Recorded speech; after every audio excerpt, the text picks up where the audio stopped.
Good afternoon, everyone. We've had some technical difficulties. We're going to start the hearing again. I would like to call this meeting to order and acknowledge that we are in Treaty 1 territory, the home and traditional lands of the Anishinaabe, Innu, and Dakota peoples, and in the national homeland of the Red River Métis. Our drinking water comes from Shoal Lake 40 First Nation in Treaty 3 territory. My name is Carrie Linklater, and I'm your chairperson today. And I am joined on the panel in the room by Mr. Larry Robinson and via Zoom, Mr. Bill Moretsky. Our admin secretary today is Mr. Jason Robertson, and our city assessor is Ms. Candace Wright. To the Zoom participants of the hearing, please note you are placed in the waiting room until your property is called upon. When it is your turn, you will be admitted into the meeting. Kindly follow along on the City of Winnipeg's Board of Revision YouTube channel for the hearing process. Once the host admits you into the hearing, please close or mute your YouTube player. You will then be permitted to speak with respect to your property. Once your hearing has concluded, you can leave the meeting. Today, we'll be hearing applications for revision of the assessment roll in accordance with the Municipal Assessment Act. The matters for which revision is requested have been described in each application, and we will limit discussion to those matters. The statements that are made at this hearing are sworn testimony, and anyone speaking to the matters must be sworn in. Be advised that comparison of assessments of properties are not considered evidence of market value by the board. The board is appointed annually by City Council and is independent of it and the city administration. It makes its decisions on the basis of the evidence provided at this hearing and issues a written order that will be mailed to all parties as soon as possible. Please note that the board's decisions with respect to an application may be appealed to the Manitoba Municipal Board if the matter pertains to assessed value or classification, or to the Court of King's Bench if the matter pertains to the application of exemptions from taxation. Should you wish to appeal, information on how to do so will be included with the board's order. With respect to the hearing process, I will confirm the points of appeal with your property to be addressed with each applicant following the swearing in. We will then have the assessor's testimony followed by questions that the applicant may have, and then the applicant's testimony followed by questions. Each side will have an opportunity to summarize if they wish. Once all the evidence about an application has been brought forward, the applicant may leave. The process will repeat for each item on the docket today. The session will close after all the applications have been heard, and the board will deliberate in private and make its decisions.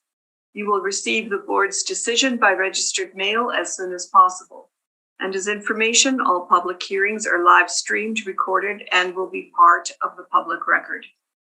This afternoon, we will be hearing items 2, 3, 4, 6 on the docket today. And Mr. Robertson, if you could please affirm the assessor and the applicant. Madam Assessor, please state your full name. Candace Wright. Do you affirm that the evidence you are about to give in this hearing is the truth, the whole truth, and nothing but the truth? Yes, I do. Thank you. Thank you. Mr. Applicant, please state your full name. Marcelo Navarro. Do you affirm that the evidence you are about to give in this hearing is the truth, the whole truth, and nothing but the truth? I do. Thank you. Thank you. Good afternoon, Ms. Wright. If you could start us off on this first property, please. Sure. The subject property is roll number 03091662600. This is a vacant piece of land in the Bridgewater Lakes neighborhood with agricultural zoning. It is 2.48 acres, which is 107,936 square feet. It has no sewer and no water. The current 2023 assessment is $221,000, which works out to $2.05 per square foot, or $89,113 per acre. I have seven comparable properties here that are all vacant land with agricultural zoning, either in Bridgewater Lakes or Waverly West B neighborhoods. The size of these properties ranges from 0.79 to 6.77 acres. That works out to 34,341 square feet to 294,954 square feet. And the price per acre on these properties ranges from $53,755 to $150,087. So based on these comparable properties, I feel that the subject assessment is supported by market evidence. Thank you. Thank you. Thank you. And Mr. Navarro? No questions on my side. Thank you. Mr. Moretsky? No questions. Mr. Robinson? I have no questions. And I have no questions. Mr. Navarro, the floor is yours. We are asking the board to confirm the 2023 assessment.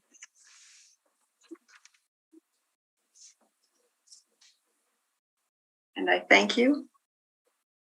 Thank you. Ms. Wright, did you have any questions regarding this? I have no questions. Thank you. Thank you. Mr. Moretsky? No questions. Mr. Robinson? No questions here either. And I have no questions either. Thank you. We will move on to item number 3 on the docket. Okay, thank you. This property is roll number 03091662700. Again, this is a vacant piece of land in Bridgewater Lakes with agricultural zoning. The size is 5.42 acres or 236,006 square feet.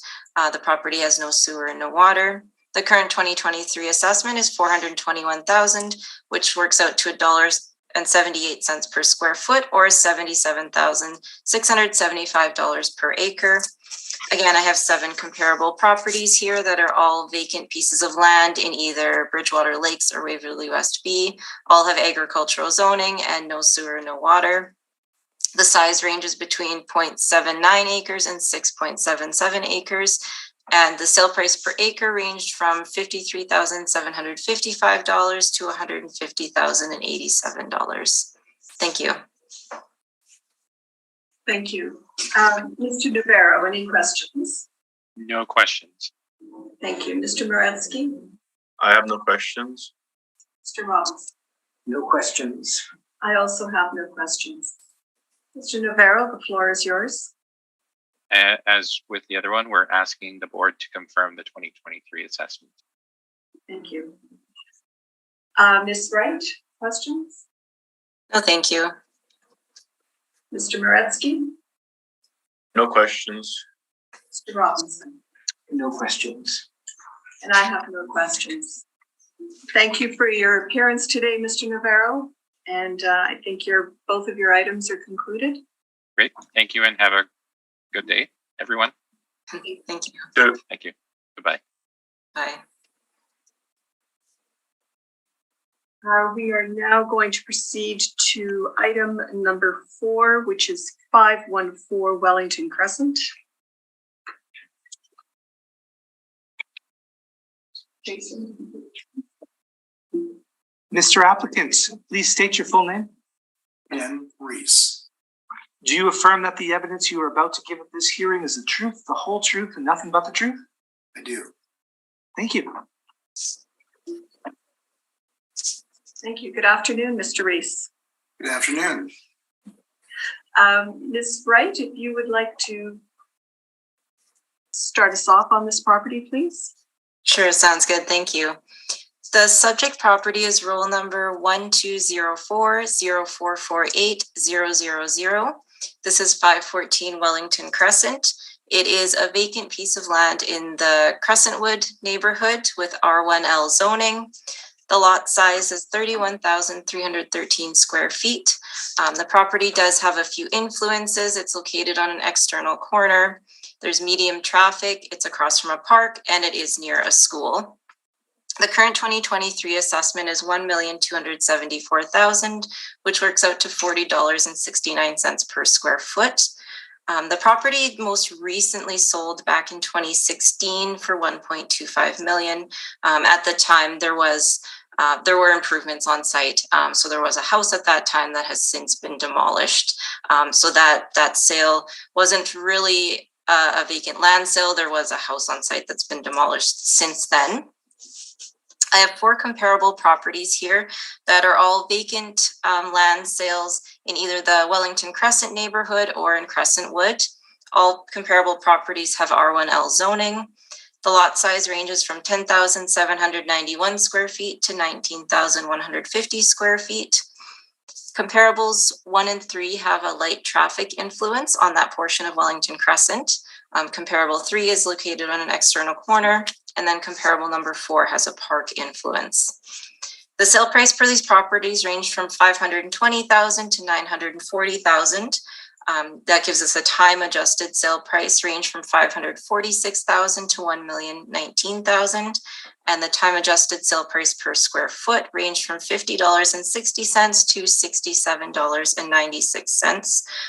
So based on these 4 comparables, I do recognize that the subject property is larger and it has a few more influences that are affecting it, but I do feel that the current assessment at $40.69 per square foot is reasonable considering the sale prices of these 4 comparable properties. Thank you. And I thank you. Mr. Rees, did you have any questions of the assessor? I do, thank you, Madam Chair. My question is that you made reference, the assessor made reference to being vacant land sales, but I just want a point of clarification. Were these properties in fact vacant land purchases, or were these purchases with actually homes on them or structures? Yeah, so all 4 of them at the time of sale did have structures or older homes on site. All 4 did have demolition permits issued within a couple years after those sales. So those are the types of properties that we would consider vacant land sales if the house was demolished within a reasonable amount of time after the sale. I did make note the listings provided different descriptions for the buildings. Comparable to was actually listed as a vacant land with buildings. So typically that would mean there is very little value in that building at the time of sale. Some other listings make references that the property sold as is, where is, those types of things. And I did ensure that demolition permits were issued after these sales so that, they weren't technically vacant at the time of sale, but it is the type of property that we would consider as a vacant land sale. Okay, and these, thank you. And all these sales, they were purchased with the intention of building a single family dwelling, correct? I would assume so based on permits that I've seen. I did not have contact with the owners to confirm that at the time of purchase that was their intention, but those are the permits that have been issued after the sale. Yes. Well, it's my understanding that I believe all the properties do actually currently have a single family dwelling on them. So I believe so, yes. Clearly that would have been the case. Yeah. Also, with respect to the comparables in terms of size relative to the subject property, you mentioned smaller, but in truth, I just want you to clarify this. These are significantly smaller than the subject property, aren't they? Yeah, well, quite significantly. The closest in size would be comparable 3, which is at 928 Wellington Crescent. So it's just over 19,000 square feet. So very roughly that one's about 2/3 of the size. So that would be the most similar in size. And that would be the largest comparable sale. Yeah, most similar in size to the subject property. Okay, and then also concerning your comps, do any of the properties have two-way traffic going by them, or is it just strictly one way? Sorry, I'm just going to refer to a map here. So comparables 1 and 3 are located on Wellington Crescent, but further down on the other section of Wellington that kind of runs along the river. They aren't riverfront properties, they're on the other side, but I believe that portion of Wellington has the boulevard in the middle. So the two ways of traffic are split on that part of Wellington, which they are not in front of the subject property. Right. So just to confirm, so the comps on Wellington Crescent have the benefit of having a boulevard separating traffic going in different directions. Yeah, and I believe that would be part of the reason with our influences. We consider those two light traffic, and then the subject, we consider it medium traffic. Just the levels of traffic kind of differs on those two sections of Wellington Crescent. And again, just for clarification, what would dictate high traffic in your opinion? High traffic is typically major roads through the city, like Portage Avenue, Kenniston, streets like that would have high traffic. Okay, thank you. No problem. Those are my questions. Thank you. Thank you. Mr. Moretsky, any questions? I do not have any questions. Okay, thank you. Questions? Mr. I'm good right now too. Thank you. So, Ms. Wright, just to clarify, when this house was sold, you've got this sale in 2016. The house was on the lot at that time, at the time of the sale? Okay. Yes, it was. Yeah. And also with your comparables, the sale price reflects a structure on the property at the time? Yes. So for all four, there was a structure there that was demolished after, and new houses have been built on all four of the comparable properties. Okay, thank you. That's all my questions. Thank you.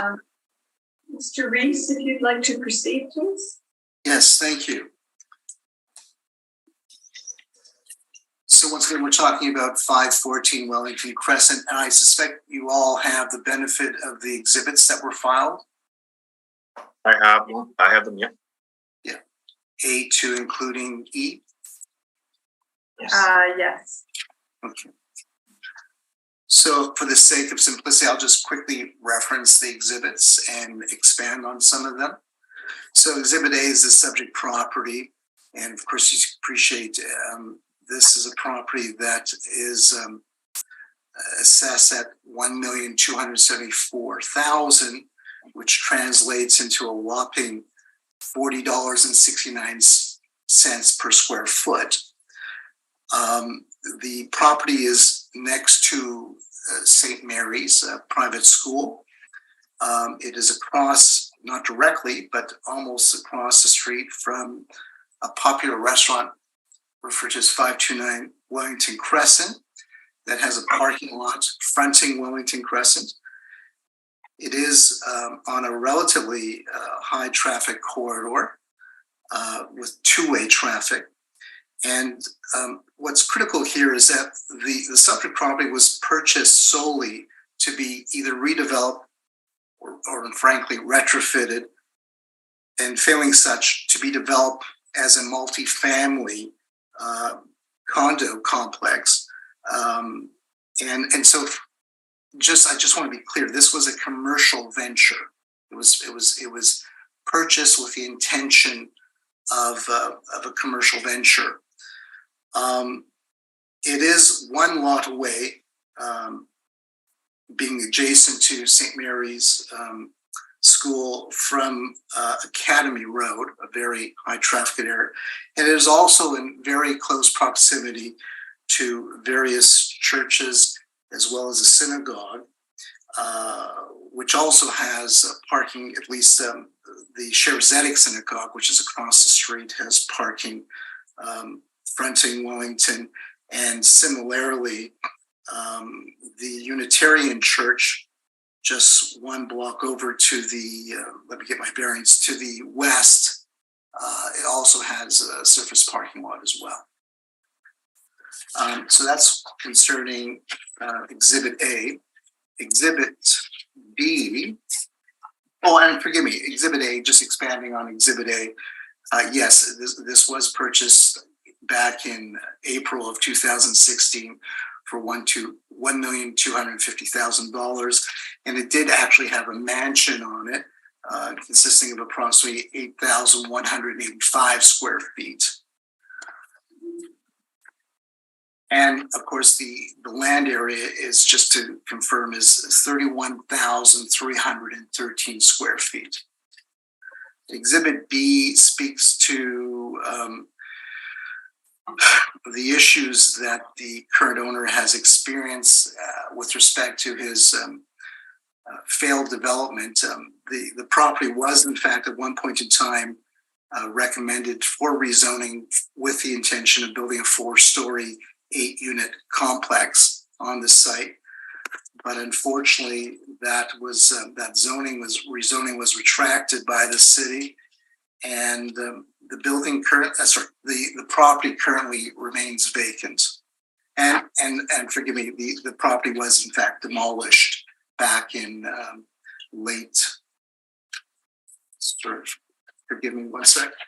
back in late 2020.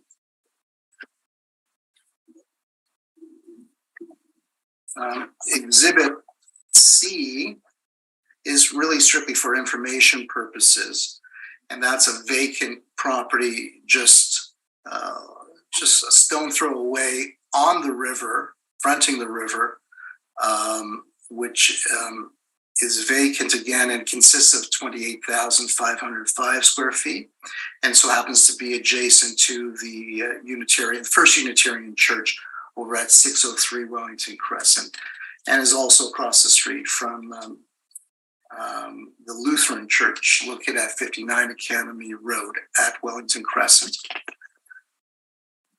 Exhibit D is a residential property located at 596 South Drive, and the reason why we have used this particular property is because it did sell back in 2017, May of 2017, in an affluent neighborhood on South Drive. This so happens to be on the river, and it sold for 770,000 square feet, translating to an amount of $28.20 per square foot.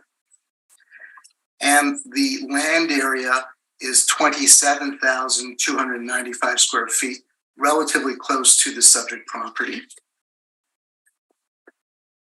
And then finally, we believe this is probably our best comparable, given the time, which is 740 Hawley Avenue, which is just, it actually also fronts onto South Drive.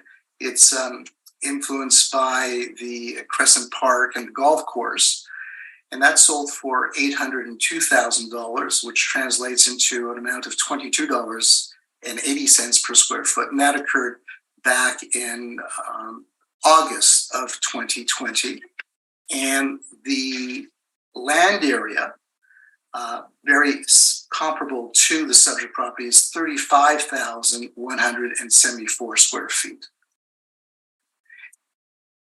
And again, forgive me if I failed to mention, both 740 Hawley Avenue as well as 596 South Drive were purchased with the intent of building, first of all, with respect to 596 South Drive, a single family dwelling was in fact built on it. And 740 Hawley remains to be considered a vacant property. And that's all. Thank you, Mr. Rees. Ms. Wright, do you have any questions of the applicant? Yeah, I just have a couple questions. Thank you. So the two comparable properties that you've provided here, one is in Wildwood and one is in Fort Garry area. Would you think that there would be a location adjustment required for those sales as compared to Wellington Crescent? I would. To what extent? I don't want to even gander, but I agree. I agree that there would be an adjustment. But bearing in mind, South Drive is in fact a very affluent area. And there are expensive homes on South Drive. Okay. Single family dwellings, I should mention. Okay. And I just had one other question. So I know you had mentioned that the rezoning wasn't really going through. Do you know, would subdivision of this property be permitted? Is that something that would be possible, or are you aware of that at all? Yeah, I'm not aware of that. Okay. Okay. Thank you. I think that's all for now. Thank you. All right, thank you. Mr. Moretsky? I think all my questions have been answered. Yeah, I don't have any questions. Thank you. Mr. Robinson? I have no questions. Mr. Reese, I just have one question for you. What value are you looking for this property? Yeah, so I apologize. I realized only after the fact that we did not provide a recommended price.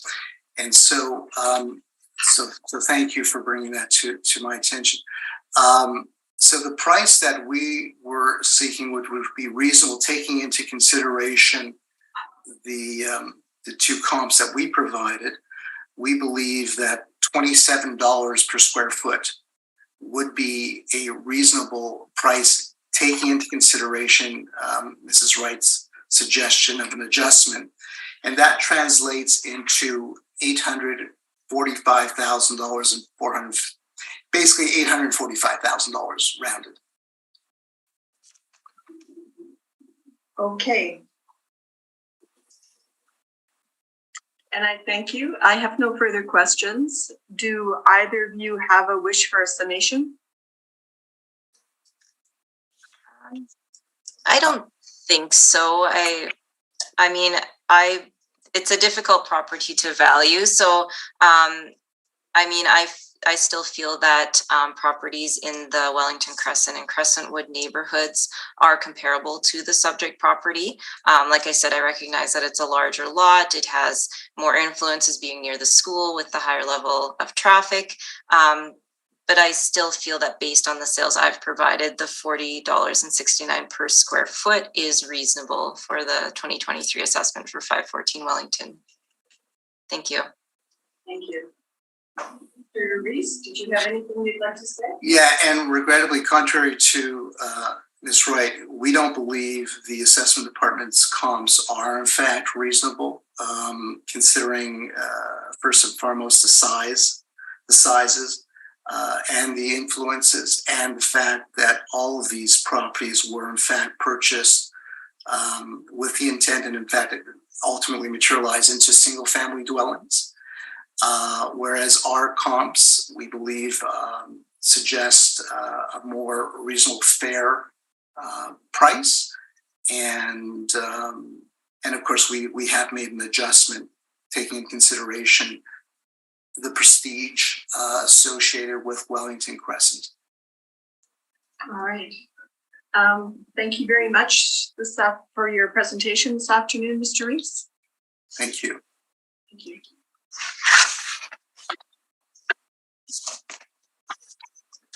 And we will now move on to our last property, number 6 on the docket, 34 Castleton Court. She's just joining.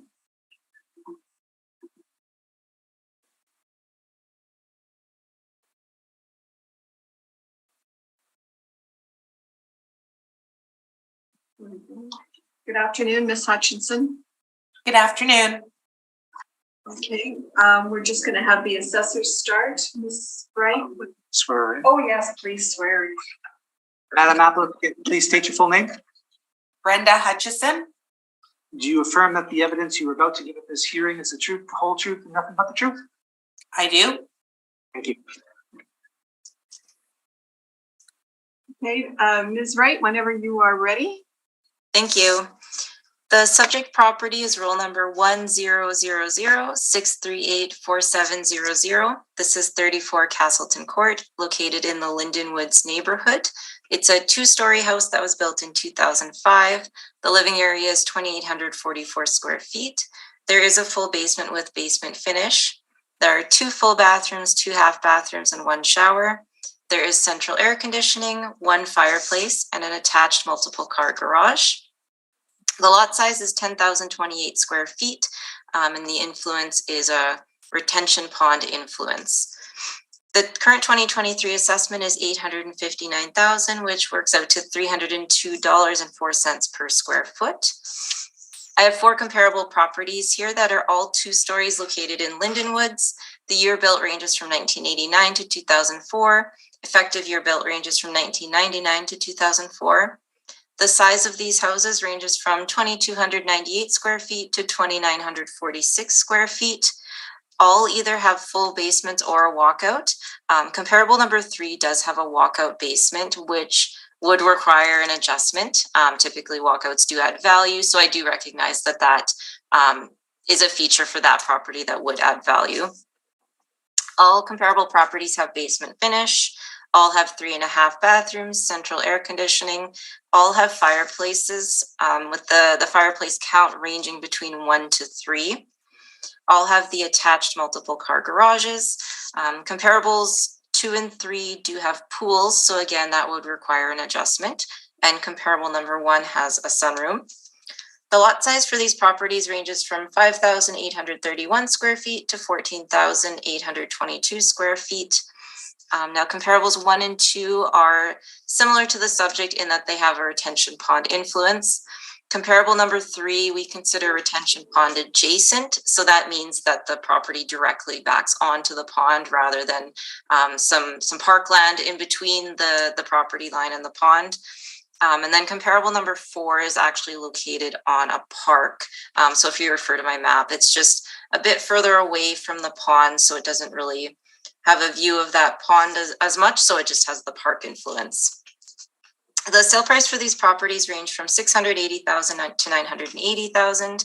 This is time adjusted to a range of $737,100 to $1,057,400. And this gives us a time adjusted price per square foot range from $320 to 76 cents to $400.53. So when I was looking for comparable properties, one of the features I focused on was looking for properties that were located either near that pond or that park. So that's the reason for the selection of my comparables.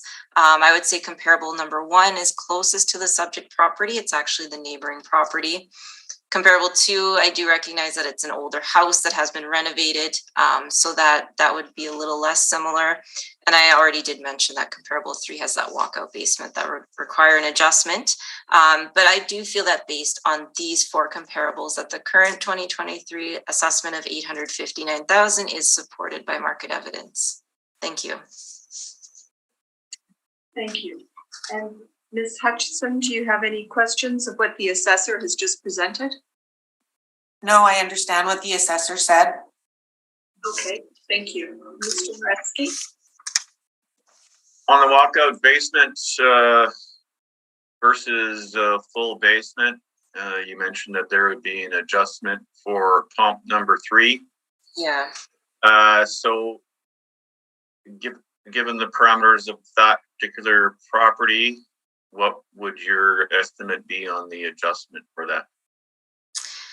That's really tough to figure out an estimate of an actual dollar value without getting into a full paired sales analysis of comparing sales with full basements compared to walkout basements.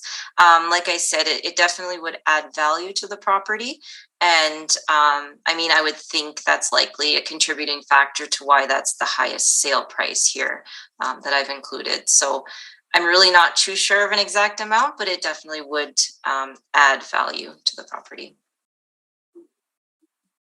Okay.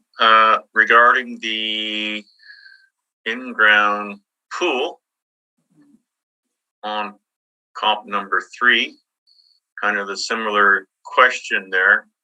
Would it add value or would it not add value?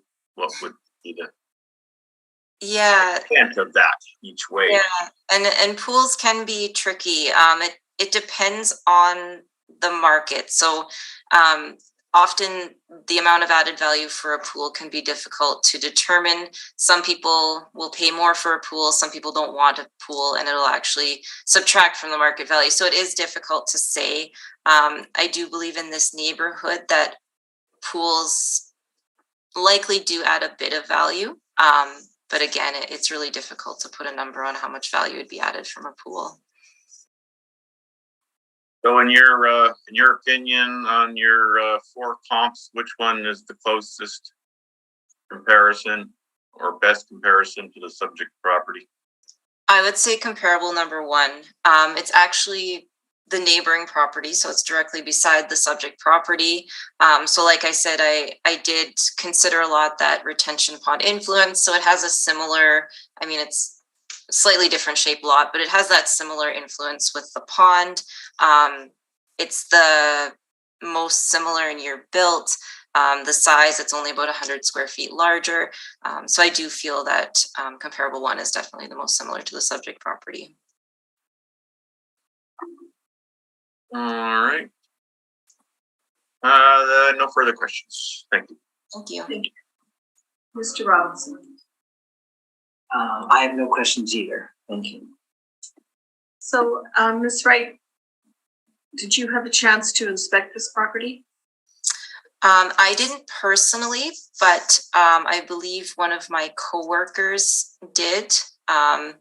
And sorry, maybe the property owner can correct me if I'm wrong. Either there was an inspection or photos were sent in, but we did see the interior of the house. Like I said, not me personally, it was a coworker of mine. And yeah, so we have been inside the house, yes. Okay, I'm assuming this was recently? Yes. Okay. Do you happen to have the MLS listings on your comparables? I don't have them open, but I can pull them up. If I did review them while I was reviewing my evidence. I don't have them open right now, but I can definitely look one up if there's something you'd like me to look into. Okay, so I'm just going to ask on your comparable 1, and because you're saying that's your best comparable, and what would be your second best comparable?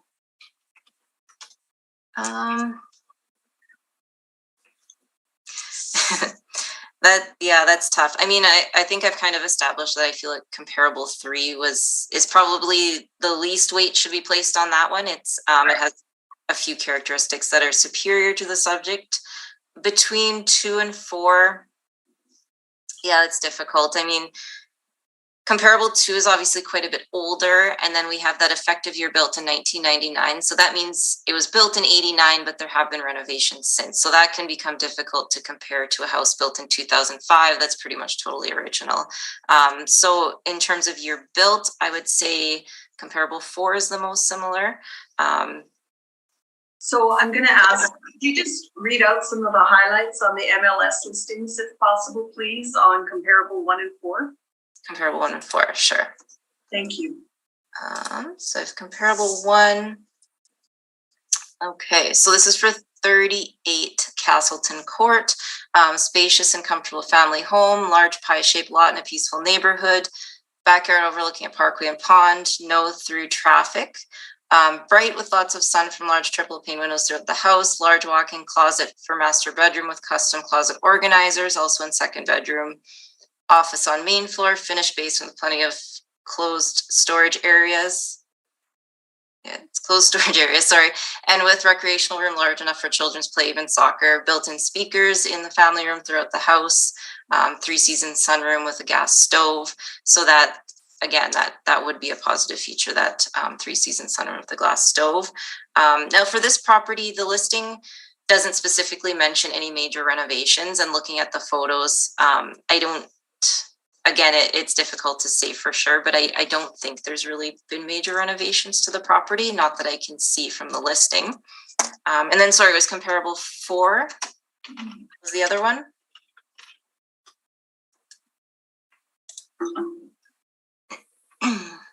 So comparable 4, 104 Linden Shore Drive.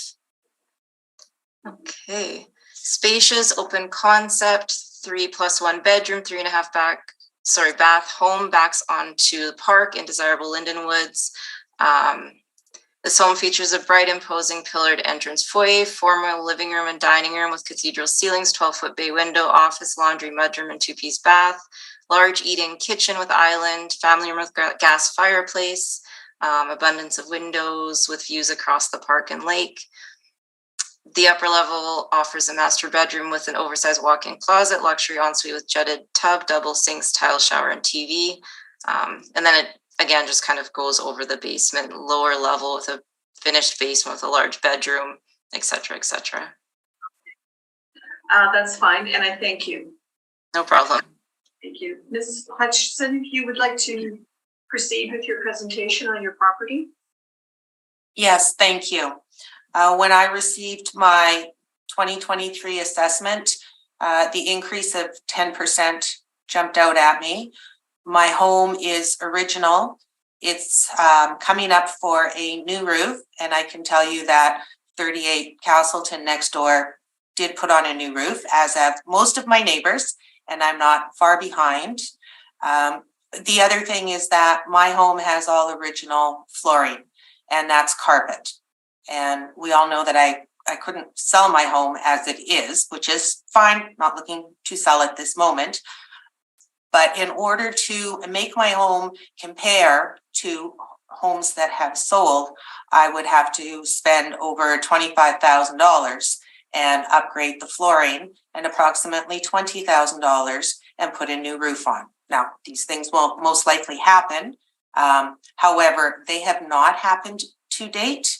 And that is why I feel that the 10% increase on my property is over. It is too much. It seems that increase for the area of 6%. After listening to everything that Assessor Wright said, you've done a lot of research, and I can agree with kind of 99% of what you're saying. You've picked some very good comparables. Well, actually, number 4 seemed to be a very good comparable. That seemed like quite a description of my home, minus being on the retention pond. And both my home and my neighbors on the retention pond is with a 6-foot high public fence and a walkway approximately 8 feet from that fence. So it's very different from the walkout or from a park. The joke is you never ever commit to robbing a bank in my backyard, because you never know who's walking right by there. So other than that, I stand by my assertion that a 10% increase is too high. I would not be here if the time had come for me to replace the roof and or replace the flooring. Both will be done within the next 5 years, I'm sure. But at this point, they have not been done. Thank you very much. Thank you very much. Ms. Wright, did you have any questions of the applicant? No, I don't have any questions. Thank you. Thank you. Mr. Moretsky?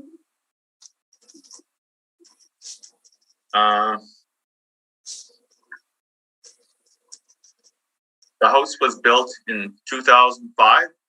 That's correct. Okay. And it has all carpeting throughout? Yes, it does, with vinyl floor in the kitchen. Basement too?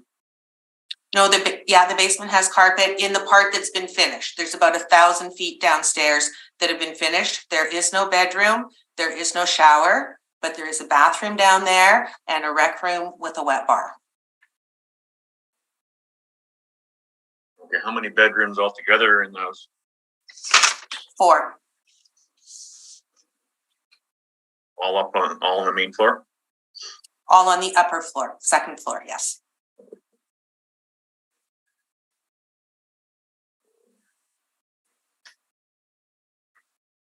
So you're on your submission, you have some sales. You have sales comparisons with any other properties around the place? Yes, The assessor that came out to view my home sent me a link, and so I went through and I pulled up the sales from the link that she sent me. And there were 204 home sales between 2019 and 2021, and that's the link that she sent me.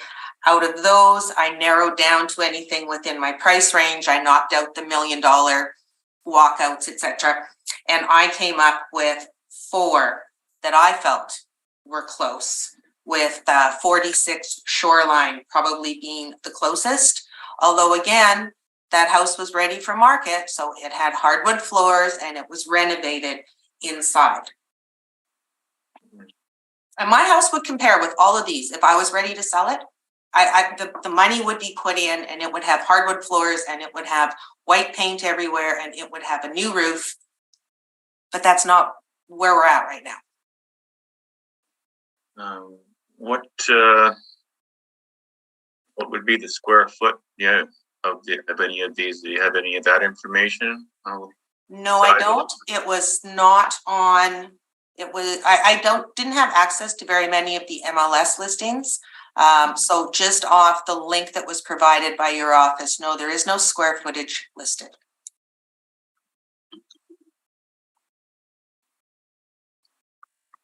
Okay, they kind of range. They range from 804 to 885, correct? Correct. So, where do you think yours should fit in with those? If it's 850, it's assessed at 859 right now, correct? Correct. Yeah. And I think it should be assessed closer to 827,000, which would represent a 6% increase, which is what the area average was. I found that the most comparable was most likely 46 Shoreline Drive. 180 Linden Shore was a much larger backyard, and it was open. They only have a metal fence. It's open to the lake. It's open to the park, and it's a very long, big backyard. Different from mine. Much larger. 6 Royal Crest. That house is a lesser home than mine. I can tell you it'll be smaller, and it is the second house off Lindenwood Drive. So you gotta be careful backing out of that driveway. So that house, it only sold for 804,000 when you do the time adjust, and I can understand that is a lesser home than my home. 55 Shorecrest. I kind of had to take that one out. That was a flip, obviously. Somebody bought it in 2019 and put a lot of work in it and sold it the next year for over $1 million, 1.5 million. Beautiful lot. Like, somebody was very smart to grab that. But again, it didn't really compare. 46 Shoreline would be similar. Well, the time adjusted price, that's what they provide in that link as well. That's the actual number. Yes. I did not use actual. I only used the time adjust. Time adjusted. All right. Okay. Thank you very much. No further questions. Thank you. Thank you. Mr. Robinson. Yeah, just a quick question. I just wanted to request that you reiterate the amount that you think the assessment should be. 826,000. Is that your number? 827,860. That represents a 6% increase. Thank you. And that's all your questions? That's it. Yes, thank you. So, Ms. Hutchinson, you are the original owner, I'm assuming? Yes, that's correct. Okay. And just to confirm, you haven't done any renovations in the home? That is correct. And I'm assuming when you purchased the home, you did the basement at that time or soon thereafter? Yes, it was we built the home and we did the basement probably 2 or 3 years later. Yes. That's fine. Thank you. Ms. Wright, I just have a question for you, 2 questions. What was the increase in this area percentage-wise? So I believe that's correct what Ms. Hutchinson has provided. So the average area increase, so that and it's the market region, which is a large area of the city. So the average for that entire area of the city was a 6% increase. Okay, thank you. And you mentioned, do you actually have the pictures of the interior of the home? I'm sorry, do I? Yes. Yeah, they're saved on our files in the department, yes. Okay. Can you speak to the general condition of the interior, please? I mean, pretty much exactly as it's been explained. It looks fairly original to 2005. I would say like it appears to be an average, well-maintained condition. And like Ms. Hutchinson said, there's the laminate floor in the kitchen, there's carpet throughout, finished basement. Yeah, it appears that kitchen and bathrooms are original to 2005. Oh, thank you. Do either parties have a wish for a summation? I think I've gone over all of the points. Thank Okay. you. I think I'm fine too. Thank you. Thank you. And thank you very much for appearing this afternoon, Ms. Hutchinson. Appreciate you. Well, thank you very much for taking the time and the effort to go into this with me. I really appreciate it. And the Zoom meeting is actually very convenient. Thank you. Yes, it is. That's nice to hear. Okay. And we have heard all the items on the docket today, and this hearing is adjourned.